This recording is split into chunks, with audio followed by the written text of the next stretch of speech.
dans les grands moments, une émission qui retrace les moments et les événements importants de l'histoire. Pour marquer le couronnement du nouveau roi d'Angleterre, Charles III, nous revenons aujourd'hui sur quelques dates de l'histoire, notamment sur la création de son peuple et la monarchie britannique.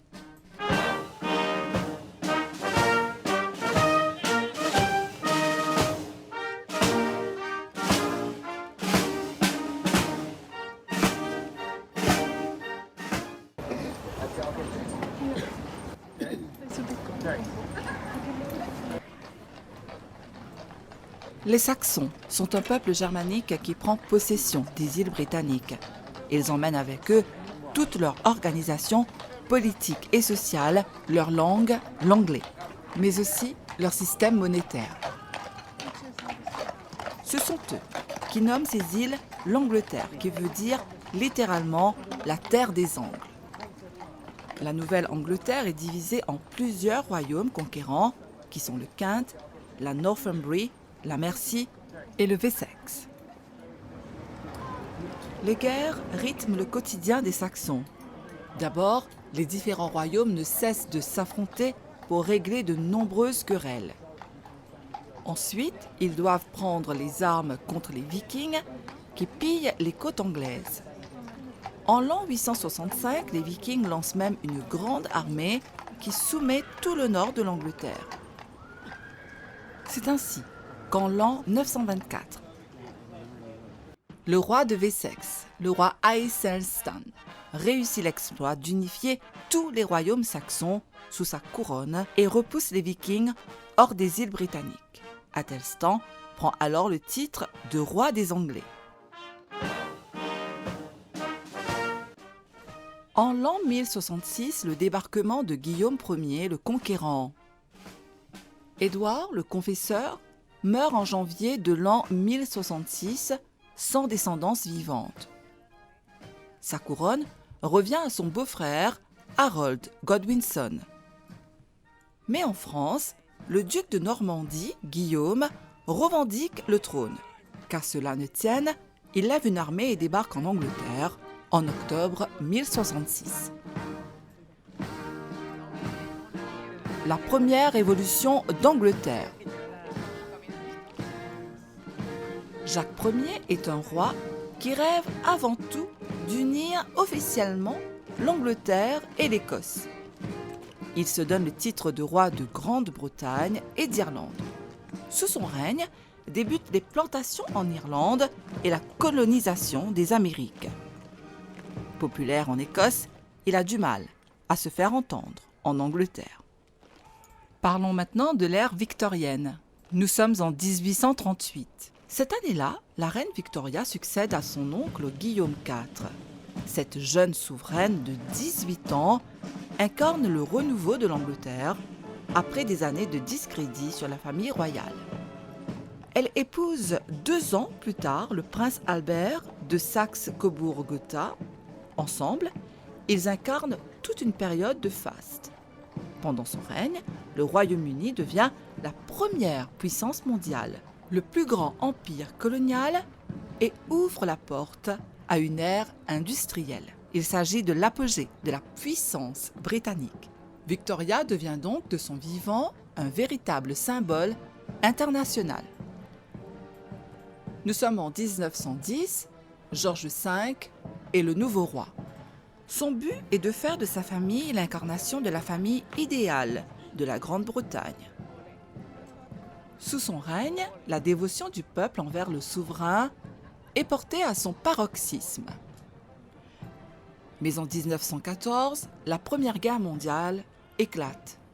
George V est cousin avec la majorité des monarques d'Europe, dont le Kaiser Guillaume II et le tsar Nicolas II. Depuis 1901, la maison Saxe-Cobourg et Gotha règne sur le Royaume-Uni. Cette famille, d'origine allemande, voit sa popularité chuter alors que le pays se bat férocement contre l'Allemagne. Des années plus tard, alors que la Seconde Guerre mondiale éclate en 1939, c'est George VI qui est le nouveau roi. Avec sa famille, Il incarne la résistance britannique à l'ennemi nazi. George VI est totalement préparé à combattre. Il est le premier chef du Commonwealth, une organisation intergouvernementale héritière de l'Empire britannique.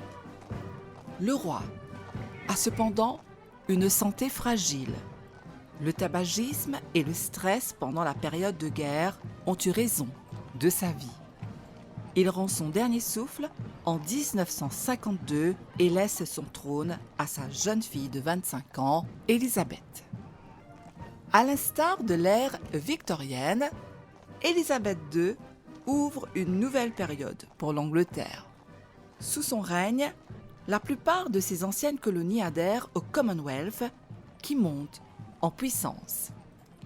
Élisabeth II a dû faire face à des crises politiques d'abord, avec celle du canal de Suez en 1956, et des crises plutôt familiales, avec le mariage de sa sœur cadette, Margaret. Le couronnement d'Élisabeth II a eu lieu le 2 juin 1953 à l'abbaye de Westminster à Londres.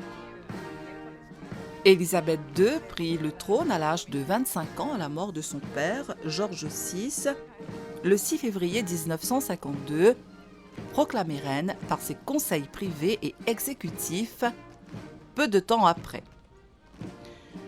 Le couronnement eut lieu plus d'un an plus tard en raison de la tradition de laisser passer une période appropriée après la mort d'un monarque avant de tenir de telles festivités. Il donna également au comité de planification suffisamment de temps pour préparer la cérémonie.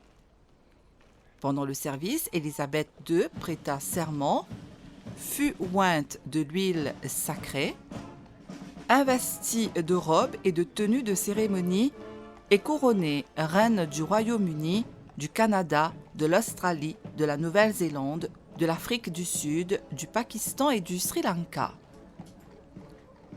Des célébrations eurent lieu dans les royaumes du Commonwealth et une médaille commémorative fut frappée.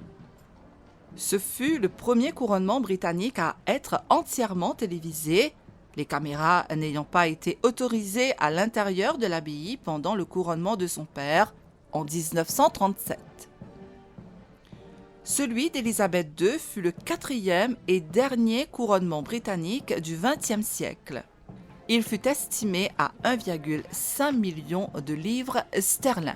La première réunion de la commission du couronnement se tint en avril 1952 sous la présidence de son époux Philippe, le duc d'Édimbourg.